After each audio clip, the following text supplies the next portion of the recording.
মা বাবার পছন্দে বিয়ে করেছিলাম। বাসর ঘরে ঢুকতেই নিতু বউ আমার চেঁচিয়ে উঠল। আপনি আমায় ছুবেন না। আমি মুচকি এসে বলেছিলাম, কেন, তোমার কি কোনো সমস্যা? সে বলেছিল আমি কিছুদিন সময় নিতে চাই। আমি মুচকি হেসে তাকে সময় দিয়েছিলাম। সময় তো চেয়েছে, আর তো কিছু না। আমারই তো বউ, আজ না হোক কাল তো আমি তার মনে জায়গা করেই নিব। থাক, আজ আর বাসর করতে হবে না, আমার বউ থাকলেই চলবে। তারপর আমি তাকে আশ্বস্ত করে সোফায় শুয়ে পড়লাম। দিনের পর দিন যেতে লাগলো। বাইরে সব ঠিকঠাক থাকলেও তার শরীরে হাত দেওয়ার অনুমতি আমায় কখনো দেয়নি। একটা বউ যেমন সংসারের সব দায়িত্ব পালন করে, তেমনি সবকিছু নিতু করত। দেখতে একদম পাকা গৃহিণী। বাড়ির সবাই ওকে খুব ভালোবেসে ফেলেছে। শুধু আমার ভেতরেই দীর্ঘশ্বাসটা রয়ে গেল। সবার সাথে সম্পর্ক ঠিকঠাকই আছে, শুধু ভালো নেই আমি। একদিন রাতে তাকে জিজ্ঞেস করলাম, নিতু, আমাদের বিয়ের 2 মাস তো হয়ে গেল, এখনো কি আমি তোমায় ছুঁয়ে দেখতে পারবো না? তোমার কি আমাকে মেনে নিতে কষ্ট হচ্ছে? উত্তরে সে আমার গাল টেনে বলেছিল, না জানু, এবারে বাপের বাড়ি থেকে আসার পরই আমরা একে অপরের হয়ে যাব। এই প্রথম আমি তার মুখ থেকে নিজের জন্য ভালোবাসাময় একটা শব্দ শুনলাম, জানো। এবারও আমি তার কথা রাখলাম, ছুঁইনি তাকে। আর কটা দিনেরই তো ব্যাপার। এতদিন যখন সহ্য করেছি, তাহলে আরো কটা দিন না হয় অপেক্ষা করি। রোজকার মতো আজও আমার ঠাঁই হলো সোফাতে। মাঝে মধ্যে খুব ইচ্ছে করে ওকে একটু জড়িয়ে ধরি, একটু আদর করে অল্প কিছুক্ষণের জন্য হলেও একটু নিজের কাছে টেনে নিই। ওর ওই ঠোঁট জোড়ার সাথে নিজের ঠোঁট মিলিয়ে দেই। সকালে ঘুম ভাঙতেই দেখি বউ আমার হাতে কফি নিয়ে দাঁড়িয়ে আছে। রাগী চোখে তাকিয়ে বলল, এত বেলা ঘুমালে অফিস যাবা কখন? এতই যখন বেলা করে ঘুমাবে, তখন ঘড়ির অ্যালার্মটা দিয়ে রাখলেই পারো। মুচকি হেসে বলেছিলাম, তুমি আছো যে, ঘড়ির অ্যালার্ম দেওয়ার কি হবে? আজ আমি বাপের বাড়ি যাব। ঠিক আছে, আমি আব্বাকে বলে দিব, আব্বা তোমায় নিয়ে যাবে, আর আমি নিয়ে আসবো। ঠিক আছে। কতদিন থাকবে? আগে তো যাই। সেই যে গেল, নিতো আর আসে না। 15 দিন হয়ে গেল। আমি তাকে ফোন করলে সে আমায় এটা সেটা বলে। একদিন বিকেলবেলা আমার নামে একটা পার্সেল এলো।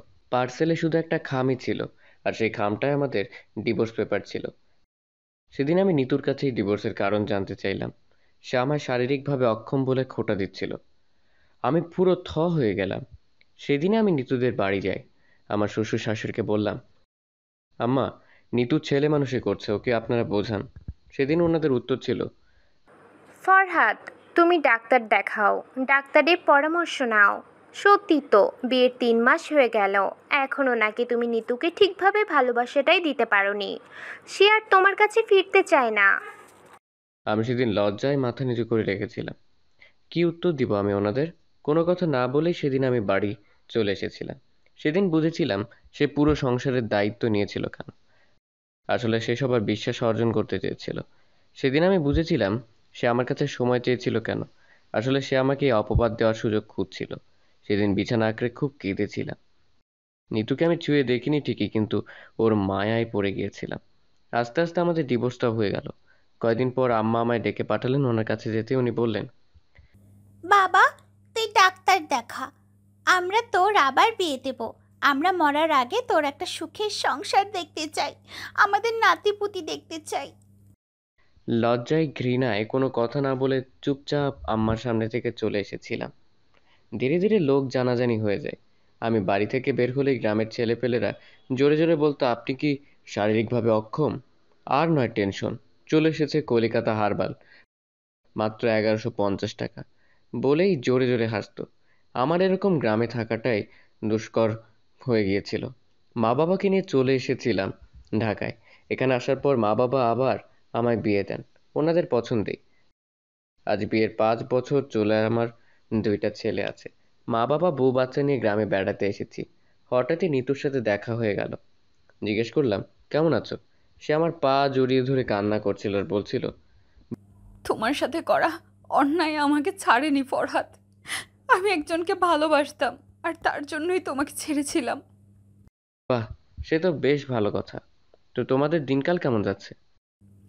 সে আমায় বিয়ে করেনি ফরহাদ। কেন? তোমার সাথে ডিভোর্সের কিছুদিন পর সে আমায় ভালোবাসার দোহাই দিয়ে আমার সাথে রুম ডেট করে। তারপর থেকে তার আর কোনো খোঁজ পাইনি। ফোন বন্ধ, ফেসবুক আইডি ডিঅ্যাক্টিভেট করে দিয়েছে। এখন তোমার সাথে করা প্রতিটি অন্যায় আমাকে কুরে কুরে খাচ্ছে। তখন আমি মুচকি এসে একটাই উত্তর দিয়েছিলাম, নারী তুমি বড়ই বহুরূপী। হ্যালো বন্ধুরা, আমি প্রিয়াঙ্কা। আশা করি সবাই অনেক ভালো আছেন। তো সবাইকে কিছু কথা বলতে আসলাম। আপনাদের ভালোবাসা পেলে এমন সব ভিডিও আরও উপহার পাবেন যেভাবে প্রতিদিন আমি দিয়ে আসছি। ভিডিওগুলো বানাতে অনেক কষ্ট হয়, আমি জানি। এই ভিডিওটি অনেক মানুষই দেখবেন, তাই শুরু করার আগে কিছু কথা বলতে চাই।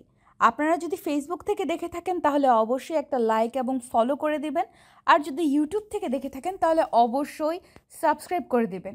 ভিডিওটি দেখার আগে সবার কাছে ছোট্ট একটা রিকোয়েস্ট করতে চাই, প্লিজ প্লিজ প্লিজ যারা ভিডিওটি দেখবেন সবাই একটা করে অবশ্যই সাবস্ক্রাইব করে যাবেন যদি ইউটিউব থেকে দেখে থাকেন, আর ফেসবুক থেকে দেখে থাকলে অবশ্যই ফলো করে দিবেন। আর যারা আমাকে ভালোবাসে তারা সবাই একটা করে লাইক দিয়ে দেখিয়ে দিবেন। Love you all.